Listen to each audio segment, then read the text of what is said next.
all of that. That's the biggest thing. Like, I can draw up all these plays we want. If you don't protect and have sound protection so the quarterback can throw the ball, it doesn't matter. So that's the biggest thing. And guys, listen, this is fixable. That's the beauty of it. You know what I'm saying? This is all fixable, and we've addressed it. Again, I'm going back. One guy didn't do that. No, we didn't get it. It could have been big. I mean, you guys watch the game, and when you watch it, in detail and everything. Man, if he would have got that. Oh, if we would have done this. That's the biggest thing. We had a good scheme. So that's when you break down. I mean, it takes all 11, especially on offense. IDs have been good. I'm just saying, guys are breaking down, and it's one or two guys when you watch it.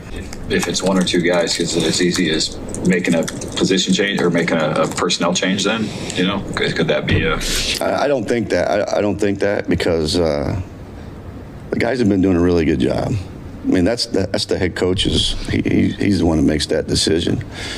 But if a certain guy is making the same mistake over and over, then it has to be addressed with anything. We're in the performance business here, so. You're not saying it's that where one guy's making the same mistakes. It's just one or two guys per play that when the breakdown happens. Yeah. Again, any frustration for you guys? Because that's how you guys set the tone, right? Physically, is kind of ramming the ball down teams' throats. Just. Has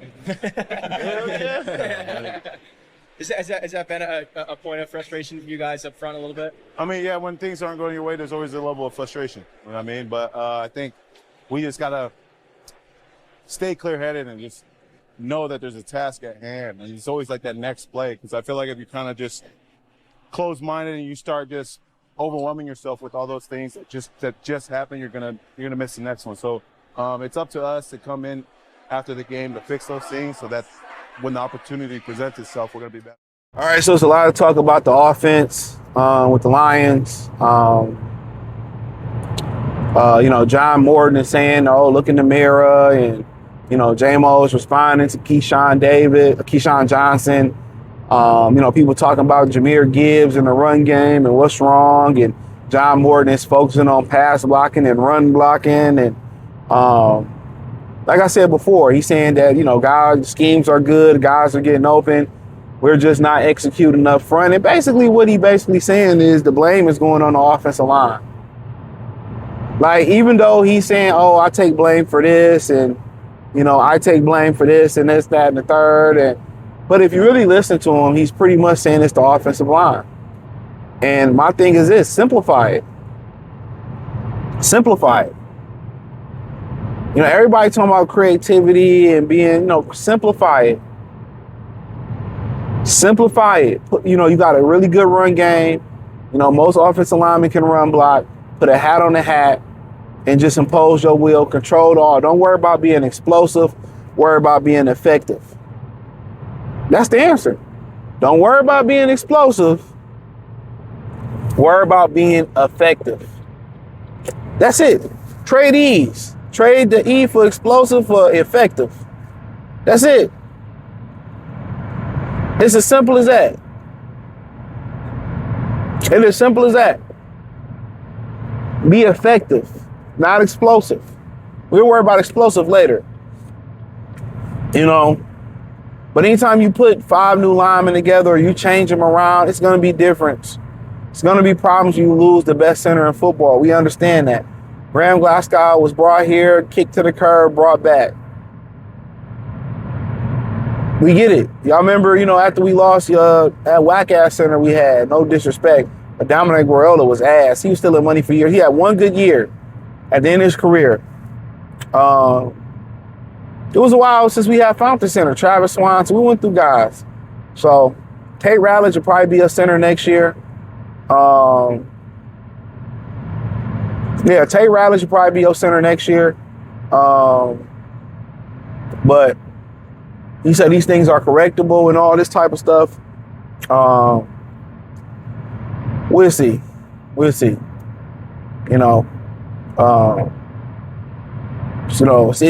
issues with J-Mo, it's issues with this, issues on third. It's a lot of issues. A lot of it is personnel, new coaching. You know, you go out there, you get a first time the OC. You know, so this is new for him. You know, should they have went with somebody more experienced? They went with somebody that was familiar with what Dan Campbell wanted. That's where people go. People go to familiar things. You know, if you notice, I hate to bring this up, when people cheat, it's with somebody familiar, close, proximity. Think about that for a minute. When people are cheating, oh, she's cheating with your best friend. You know what I'm saying? You know what I'm saying? Or he's cheating with your best friend. Or he's cheating with a coworker. Or she's cheating, you know, with the bellboy at the front desk of your apartment. It's always somebody close. Close in proximity. Humans love, the average human loves familiarity. They love it. And Dan went with somebody that he was very familiar with. You know, even I think Anthony Lynn had never called offensive plays when he hired him as the first OC. You know, so it's going to be a growth. What was the chances that they both got two extraordinary, you know, OCs and DCs on the first time? It was slim to none, and they both have done a great job. Let me say that first and foremost. You know, Calvin Shepard was dealt a better hand. He had a defense that been together. Who's new? Who's really fucking new? Especially bring back Elaine McNeil. I mean, who's really new? John Morton got dealt with the side of the ball that got the most credit for the success. Then you lose the best player probably on the team in Frank Ragnow. You know, then you lose Kevin Ziefer, but Christian Mahogany played great down the stretch. It made a lot of sense. But not only did he play great down the stretch last season, one thing persisted with him. He was on the right side. So you move him to left, right? Which is more important because it's the quarterback's Jared Goff blind side. You move Graham Glasgow, who was your right guard, which is, you know, probably the weakest position on the offensive line to a right-handed quarterback. You switch all that around. You bring Tate Rowledge, plug him in at right guard, where Frank Ragnow played when he first got here, then kick the center. You put Graham Glasgow at center, who played your worst position, or the easiest position, and most offensive lineman for a right-handed quarterback, the right guard. Then you put Mahogany on the left side, which is a transition because you're protecting the, you know, it's different. So, you know, it's a learning curve. So you would hope that they would build that camaraderie by now. But once again, what's plagued the Lions going forward? The one thing that's plagued the Lions time and time again is what? Injuries. You know, so there you have it. You know, a lot of those guys got injured Sunday. So, you know, it is what it is. But honestly, you know, you really want them to start playing their best football, or start to percolate, start to kind of get to a small boiling point at the end of November, going into early December. So I know the whole thing is get more effective. Even if you become more mundane, get more effective. It's simple as that. You want to go, you know, that defense get healthy, guess what? Control the ball. If you got to run it 50 times, run it 50 times. Nobody's going to complain if you're winning football games. And behind the scenes, in practice, then you work on things. But the easiest way to create explosive plays is to create effective plays. You know, if we shove it down the field for a 50 play drive and run it the whole time, hey, that's what we're going to do. Hate to break it to you guys. That's what we should do. And by the time the Mahomes get the ball or Jackson Dart get the ball, by the time they get the ball, guess what? Half the quarter is over with. They don't have a rhythm. You know, they don't have a rhythm. So, yes. And off those run plays, then you can play action. They can stack the box and you get those one-on-ones. But, you know, ultimately, and also you're dealing with Jameson Williams also, you know, people rolling covers to him. So they're treating him like an all-pro receiver. That's what NFL teams do. They look at the tape, they see what you do effective, and they stop it the next season. Philly going through the same thing. Okay, we ain't gonna let Saquon and Jalen Hurts beat us with their legs. You better beat us with your arm. And Philly is they doing the same thing the Lions doing.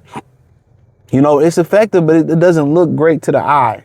It didn't look like it did last year. It's supposed to look. As long as you winning.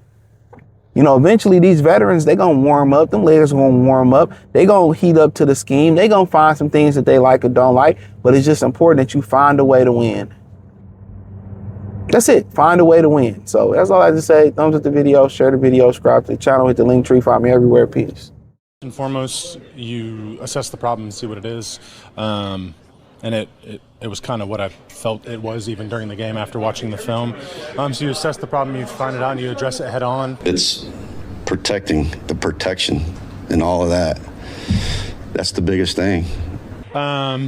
It wasn't as much of guys just like, you know, one-on-one, man-to-man getting their ass beat. I'm just saying, guys are breaking down, and it's one or two guys when you watch it. It was more just being on the same page. No, the IDs have been good. Use some 7-man protections, right? I can draw up all these plays we want. If you don't protect, There's some things that you can do. this is fixable. That's the beauty of it, you know.